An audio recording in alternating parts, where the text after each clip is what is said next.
ಆ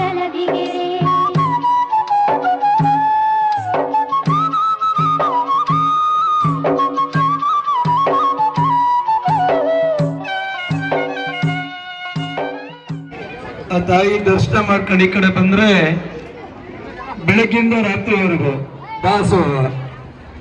ನಾವ್ ಯಾರು ಫಂಕ್ಷನ್ ಮಾಡಿ ಮದ್ವೆನೋ ಇನ್ನೊಂದು ಮನೆಗೆ ಕರೆದ್ರೂ 4-5 ಸಾವಿರ 3 ಸಾವಿರ ಸೇರ್ಸಕ್ಕಾಗಲ್ಲ. ಬೆಳಗಿಂದ ಸಂಜೆ 30,000ವರೆಗೂ ದೇವರ ಪ್ರಸಾದ ಬಂದಿಗೆ 4 ಸ್ವೀಟ್ ಮಾಡಿದೀವಿ.